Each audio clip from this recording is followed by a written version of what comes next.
جی، آج کی new episode شروع کرنے سے پہلے ایک چھوٹی سی ریکویسٹ ہے کہ اگر ابھی تک آپ نے میرا چینل سبسکرائب نہیں کیا تو جلدی سے کر دیجئے میرے چینل کو سبسکرائب، اور اگر آپ کو آج کی ایپیسوڈ اچھی لگے تو اس کو کر دیجئے گا لائک۔ تو چلیے چلتے ہیں آج کی ایپیسوڈ کی جانب۔ اب کیسی طبیعت ہے آپ کی؟ وہ آہستہ سے چلتی ہوئی اس کے پاس آ گئی۔ عاشر نے آنکھیں کھول کر اس کی طرف دیکھا تو دھک رہ گیا، اس کی آنکھیں سوجی ہوئی تھیں اور آواز بھی بیٹھی ہوئی تھی۔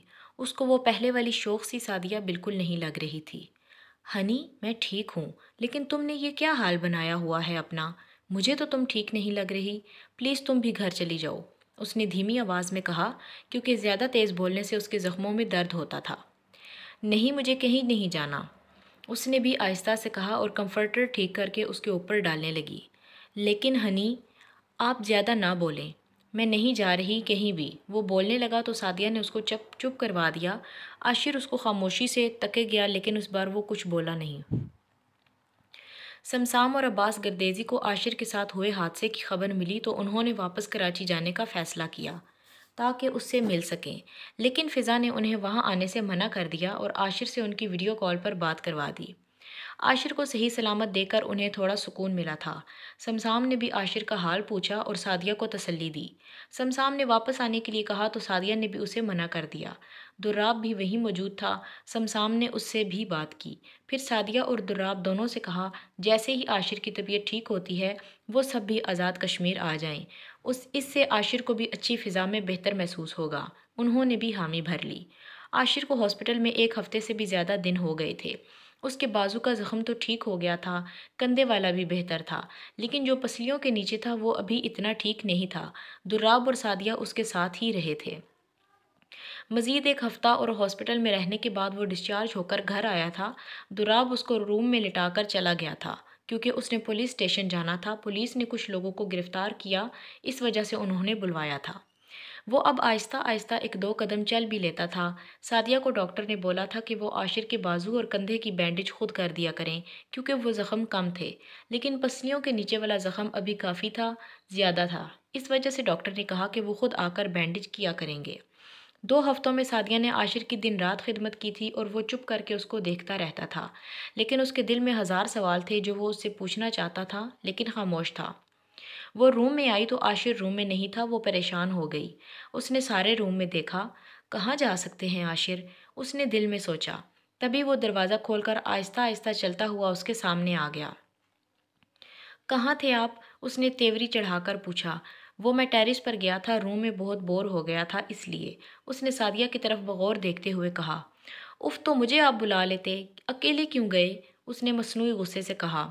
کچھ نہیں ہوتا ہنی، تم ادھر دیکھو میری طرف، اس نے سعدیہ کو دونوں کندھوں سے پکڑ کر اپنے آگے کھڑا کیا۔ جی، اس نے نظریں اٹھا کر اس کی طرف دیکھا، اس کی آنکھوں میں اس کے لیے فکر ہی فکر تھی۔ یہ سب کیا ہے؟ اس نے سوال کیا۔ سعدیہ جس بات سے ڈر رہی تھی وہی ہو گیا۔ کیا پوچھ رہے ہیں آپ؟ مجھے کچھ سمجھ نہیں آ رہی، اس نے نظریں جھکا کر کہا۔ تم مجھ سے ناراض ہونے کے باوجود بھی میری تیمارداری میں لگی ہوئی ہو، ہر وقت میرے ساتھ رہتی ہو، میری چھوٹی سی تکلیف پر درد تمہیں ہوتا ہے، کیوں کر رہی ہو ایسا بتاؤ؟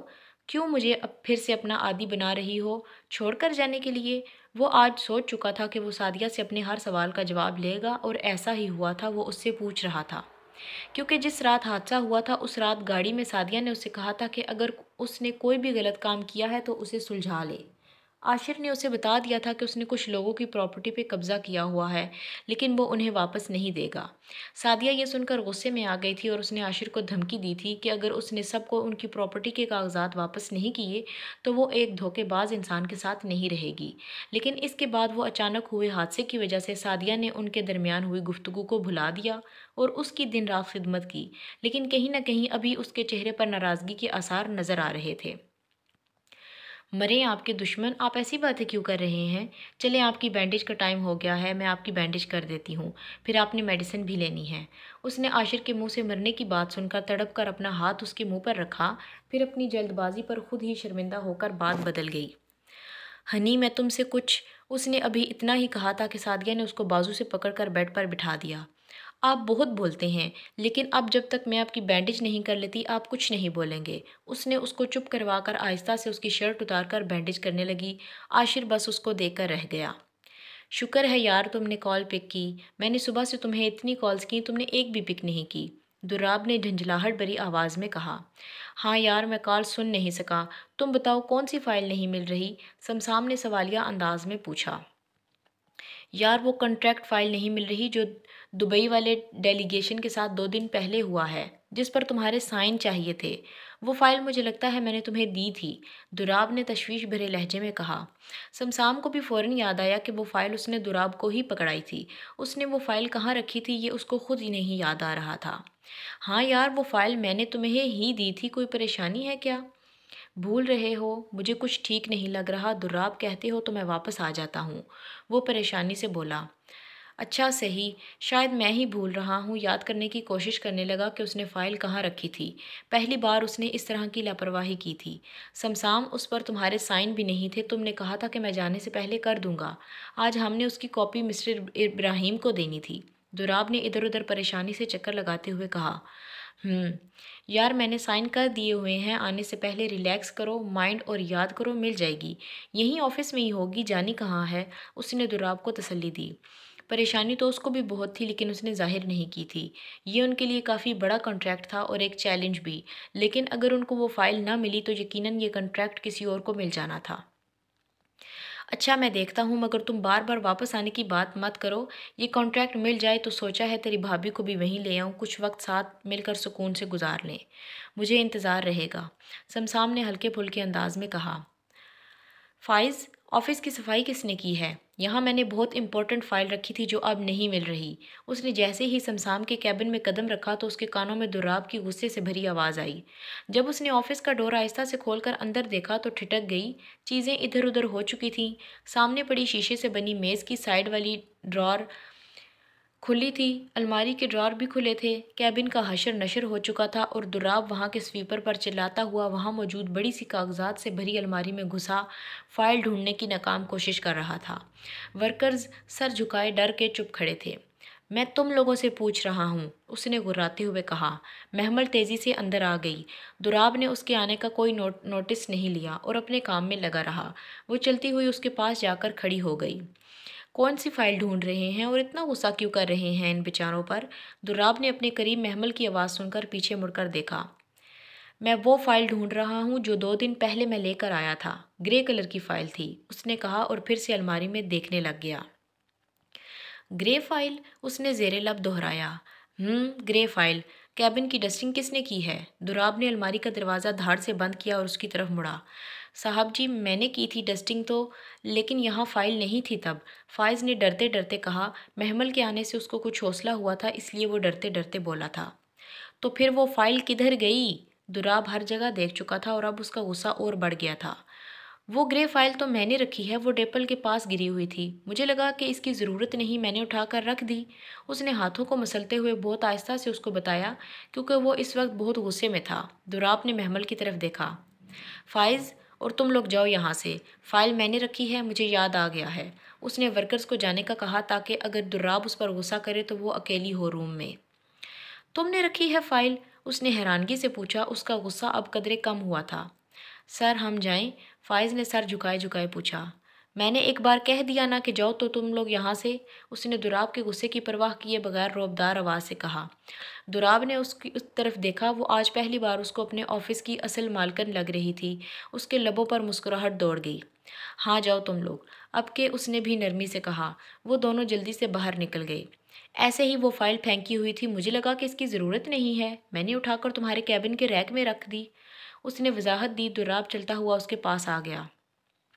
شکر ہے تم نے سنبھال کر رکھ دی، میرے دل کی طرح کوڑا سمجھ کے کہیں اور نہیں پھینک دی، اس نے محمل کی طرف شرارت سے دیکھتے ہوئے کہا۔ اف میں اتنی پاگل بھی نہیں کہ پھینک دوں گی کہیں اور جا کر، اور دل سنبھال کر رکھو ورنہ واقعی توڑ کر کوڑے میں پھینک دوں گی، فضولیات سے بھرا پڑا ہے، اس نے برا مناتے ہوئے کہا اور باہر جانے کو مڑی۔ اب کدھر جا رہی ہو تم؟ اس نے محمل کو باہر جاتے دیکھ کر پوچھا۔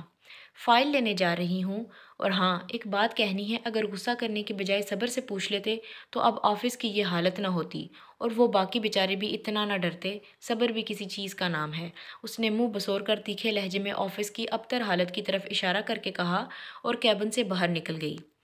صبر ہی تو کر رہا ہوں میڈم، اس نے پیچھے سے ہانک لگائی۔ محمل نے پلٹ کر اس کو گھور کر دیکھا۔ اب اس کو بھی فیل ہو رہا تھا کہ اتنا غصہ نہیں کرنا چاہیے تھا۔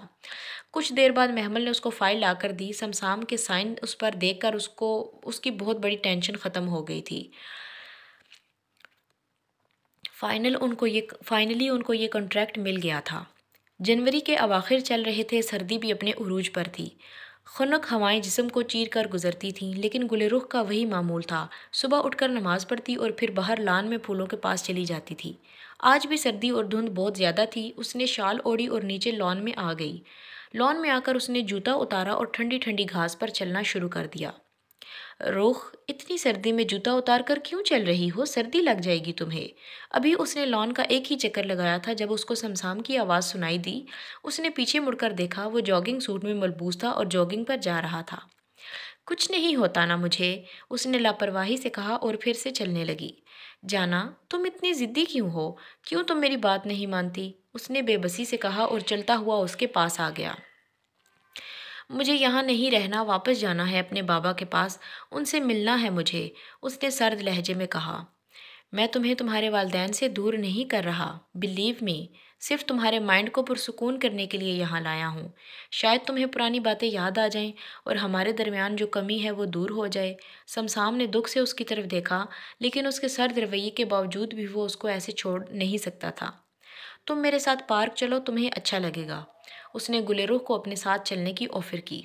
ٹھیک ہے، چلتی ہوں، اس نے سمسام کی طرف دیکھا اور کچھ سوچتے ہوئے اس کے ساتھ چلنے کی حامی بھر لی۔ سمسام کو حیرت ہوئی، اس کے پل پل بدلتے موڈ پر اس نے کنفرم کرنے کے لیے پھر سے پوچھا، سچ میں تم میرے ساتھ چلو گی؟ اس نے خوش ہو کر پوچھا۔ اس کو یقین نہیں آ رہا تھا کہ رخ اتنی جلدی مان جائے گی۔ جی، میں جھوٹ نہیں بولتی، اس نے بے رخی سے کہا اور لان سے باہر آ کر جوتا پہن لیا۔ سمسام بھی اس کے ساتھ باہر آ گیا۔ وہ لوگ چلتے ہوئے آبادی کی طرف آ گئے۔ آج سمسام نے سنسان راستے کی بجائے گنجان جگہ کا انتخاب کیا تاکہ لوگوں کی طرف دیکھ کر اس کا دھیان بھٹک جائے۔ یہاں پر سردی کے باوجود بھی لوگوں کا کافی ہجوم تھا۔ عورتیں، مرد، لڑکیاں اور لڑکے سب تھے۔ کچھ کالج کے لیے جا رہے تھے اور باقی سب شاید اپنے رزق کی تلاش میں۔ دھند کی وجہ سے اس کو کچھ صاف نظر نہیں آ رہا تھا۔ وہ چپ چاپ جاگنگ ٹریک پر چل رہی تھی۔ سمسام اس سے جو بات کرتا تھا وہ اس کا ہوں ہاں میں جواب دے دیتی تھی۔ تم ادھر بیٹھ جاؤ، میں چکر لگا کے آتا ہوں، سمسام نے اس کو ایک سائڈ پر بنے بینچ پر بیٹھنے کو کہا۔ اوکے، وہ بینچ پر بیٹھ گئی۔ وہ بھی اس تازگی کو اپنے اندر اتارنا چاہتی تھی۔ اتنی سردی کے باوجود بھی جو گھٹن اس کے اندر تھی وہ اس کو ختم کرنا چاہتی تھی۔ اسے سمجھ نہیں آ رہا تھا کہ سمسام کے اتنے پیار اور اتنی کیئر کے باوجود بھی کس چیز کی طلب تھی۔ وہ کیوں اس طراری کیفیت میں مبتلا تھی؟ کیوں کچھ ادھورا ادھورا سا لگ رہا تھا؟ میں ابھی آتا ہوں، وہ کہہ کر چلا گیا اور کچھ ہی دیر میں دھند میں گم ہو گیا۔ وہ بھی تھوڑی دیر بیٹھی دیکھتی رہی، لیکن پھر اٹھ کر ٹہلنے لگی۔ یار، سمسام زریس گردیسی سے آج تو میں ضرور بات کروں گی۔ ابھی وہ ٹہل رہی تھی جب اس کو کسی لڑکی کی آواز سنائی دی۔ سمسام کے نام پر وہ ٹھٹک کر رک گئی اور ان کی باتیں سننے لگی۔ لیکن یار، تمہیں پتہ ہی ہے کہ وہ کتنا غسیل اور اکڑو سا ہے۔ اتنا بڑا بزنس ٹائکون ہے، میگزین اور نیوز پیپرز میں اس کے انٹرویوز پڑھے ہیں، تب سے بہت اشتیاق ہے اس سے ایک ملاقات کا۔ مردوں سے تو پھر بھی ہیلو ہائی کر لیتا ہے، لیکن لڑکیوں کو تو دیکھتا تک نہیں، دوسری نے اس کو جواب دیا۔ شاید وہ دو لڑکیاں تھیں جو آپس میں باتیں کر رہی تھیں، لیکن دھند کی وجہ سے وہ اس کو نظر نہیں آئی تھیں۔ ابھی میں اس کے سامنے نہیں گئی، اگر چلی جاؤں تو پھر دیکھنا کیسے وہ اکڑ دکھاتا ہے مجھے، اور ویسے بھی مجھے اس کی یہی ادا تو اچھی لگتی ہے، کسی بھی لڑکی کو آنکھ اٹھا کر دیکھتا بھی نہیں۔ ویسے کیا قاتلانہ گرے آنکھیں ہیں اس کی، دل کرتا ہے ڈوب جاؤں ان میں، پہلی لڑکی نے کہا۔ وہ لڑکیوں کی ایسی سوچ پر حیران تھی۔ وہ ادھر ہی جمی کھڑی تھی، لیکن وہ دونوں لڑکیاں اب اسی بینچ پر بیٹھ گئی تھیں جس پر تھوڑی دیر پہلے وہ بیٹھی تھی۔ چلو دیکھ لیتے ہیں تم سے بات کرتا ہے کہ نہیں، وہ دوسری لڑکی نے چیلنج کرنے والے انداز میں کہا۔ وہ بھی سست روی سے چلتی ہوئی ان کے پاس آ گئی اور بینچ کے کونے پر بیٹھ گئی۔ وہ لڑکیاں اپنی باتوں میں مگن تھیں۔ دیکھ لینا تم، ویسے میں سمسام زریس گردیزی کے ہی مخصوص بینچ پر بیٹھی ہوں، وہ روزانہ ادھر ہی آ کر بیٹھتا ہے۔ میں 10 دنوں سے دیکھ رہی ہوں، بس ہمت نہیں ہوئی بات کرنے کی، آج پہلی بات کروں گی۔ ہائے، سوچ سوچ کر ہی میرا دل زوروں سے دھڑک رہا ہے، پہلی لڑکی نے ہنس کر کہا۔ اب گل رخ بھی سمسام کے آنے کا بے صبری سے انتظار کر رہی تھی کہ اس کا کیا ری ایکشن ہوتا ہے۔ اس نے سامنے ٹریک پر دیکھا، اس کو ایک ہیولا سا نظر آیا جو چلتا ہوا قریب قریب آ رہا تھا۔ گل رخ بھی کھڑی ہو گئی، وہ ہیولا سمسام کا ہی تھا۔ لڑکیاں بھی اس کو دیکھ کر کھڑی ہو گئیں۔ وہ چلتا ہوا اس کے پاس آ کر رکا تو لڑکیاں بھی اس کے پاس آ گئیں، لیکن انہوں نے شال میں لپٹی ہوئی گل رخ پر دھیان نہیں دیا تھا۔ ہیلو مسٹر سمسام زوریس گردیزی، ان لڑکیوں میں سے ایک نے آگے بڑھ کر سمسام کو ہیلو بولا۔ جی آپ کون؟ اس نے لڑکی کو دیکھ کر بڑی حیرانگی سے پوچھا، وہ اس لڑکی کو پہلی بار دیکھ رہا تھا۔ مسٹر سمسام، یہ آپ کی بہت بڑی فین ہیں ابیہا، حوریہ نے اس کا تعارف کروایا، جبکہ گل رخ چپ کھڑی ان دونوں لڑکیوں کو جلتی نگاہوں سے دیکھ رہی تھی جو سمسام سے بلا وجہ فری ہونے کی کوشش کر رہی تھی۔ میں کوئی سیلیبریٹی تو نہیں پھر؟ اس نے بے تاثر لہجے میں کہا۔ اس کو لڑکیوں سے بات کرنا پہلے ہی پسند نہیں تھا، لیکن جب سے گل رخ اس کی زندگی میں آ گئی تھی تو وہ ایسا سوچ بھی نہیں سکتا تھا۔ اس نے پاس کھڑی گل رخ کی طرف دیکھا جو کہ بڑی بیزار سی کھڑی تھی۔ ایسے لگ رہا تھا کہ اس کو ان لڑکیوں کا اس سے بات کرنا بالکل اچھا نہیں لگا تھا۔ وہ حیران ہوا۔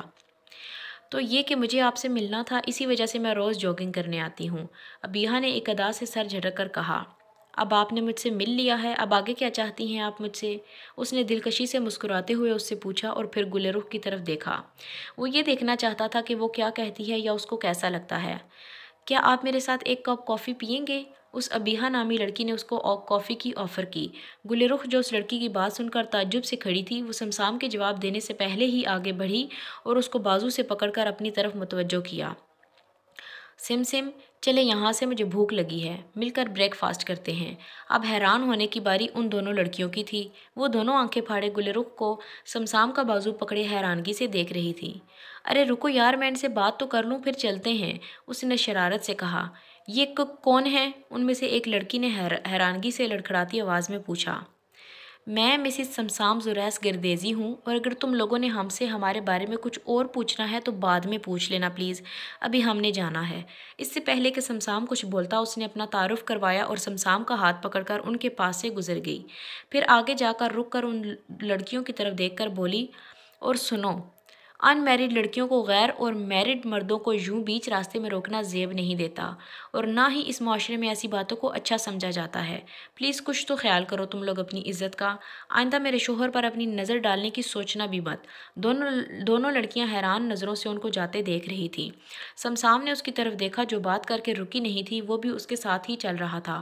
گل رخ کو خود بھی پتہ نہیں لگا تھا کہ اس نے ایسے کیوں بولا، بس وہ یہ جانتی تھی کہ اس کو ان لڑکیوں کا سمسام سے یوں بیچ راستے میں بات کرنا اچھا نہیں لگا تھا۔ وہ لڑکیاں ابھی بھی ویسے ہی حیرت کا بت بنی کھڑی تھیں۔ مجھے ان پھولوں سے بھرے راستوں میں سے گزرنے کے باوجود بھی کچھ جلنے کی بو آ رہی ہے۔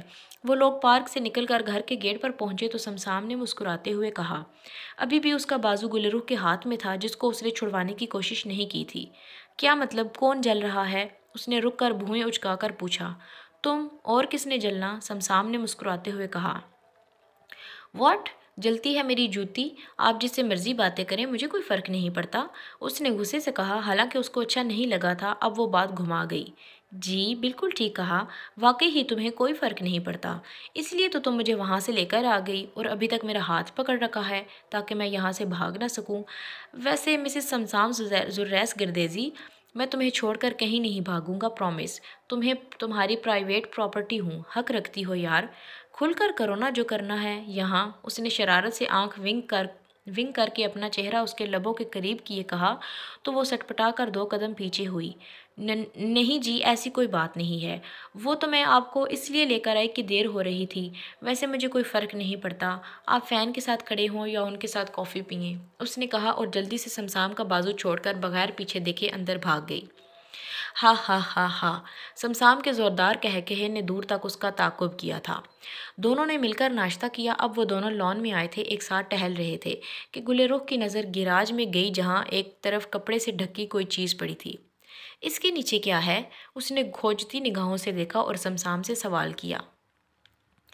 میرا پہلا جنون تھا کبھی، وہ کھوئے ہوئے انداز میں بولا۔ گل رخ نے چونک کر اس کی طرف دیکھا۔ لیکن جب سے تم میری زندگی میں آئی ہو اس جنون کی وقت تھوڑی کم ہو گئی ہے، کیونکہ میرا پہلا جنون صرف تم ہو۔ سمسام اس کی آنکھوں میں آنکھیں گاڑے مسکراتے ہوئے دلکش انداز میں بولا۔ مطلب؟ گل رخ نے ناسمجھی سے اسے دیکھتے ہوئے پوچھا۔ بائیک ریسنگ میرا پہلا جنون ہوا کرتا تھا، بہت پہلے خراب ہو گئی تھی، پھر چلانا چھوڑ دی۔ میرا چہرہ بھی خراب ہو گیا تھا ایک بائک ریسنگ ٹریک پر حادثے میں۔ مجھے کسی نے کہا تھا بائک لینے کی اوقات نہیں میری، جب پہلی کمائی کی تھی نا تو سب سے پہلے یہی خریدی تھی، لیکن چلانے کا موقع نہیں ملا۔ اس نے گہرا سانس لیتے ہوئے کہا، مجھے بہت پسند ہے ہیوی بائک، آپ مجھے بھی سکھائیں نا۔ گل رخ معصومیت سے بولی، جانا یہ آپ کے بس کی بات نہیں، آپ جیسی نازک سی ہیں نا اسے سنبھال نہیں پائیں گی، بہت ہیوی ہے یہ۔ مجھے یقین ہے آپ مجھے کچھ ہونے نہیں دیں گے، اس نے مان بھرے انداز میں کہا۔ اچھا جی، اب بٹرنگ لگانا بھی سیکھ لیا؟ وہ کلائی میں موجود بریسلٹ گول گھماتے ہوئے مبہم سا مسکرایا۔ میں ایسے کام نہیں کرتی، وہ منہ پھلا کر بولا۔ اچھا بتائیں نا، سکھائیں گے نا؟ وہ منتظر نگاہوں سے اسے دیکھتے ہوئے پوچھ رہی تھی۔ چھوٹی سی گزارش ہے، اگر ویڈیو پوری دیکھتے ہیں اور اچھی لگتی ہے تو پلیز ایک لائک کر دیا کریں، اپنا خوبصورت سا کمنٹ چھوڑ دیا کریں، اور اگین اگر چینل کو سبسکرائب نہیں کیا تو میرے پیارے ویورز چینل کو سبسکرائب کر دیں۔ اپنا بہت سارا خیال رکھیے گا۔ اللہ حافظ۔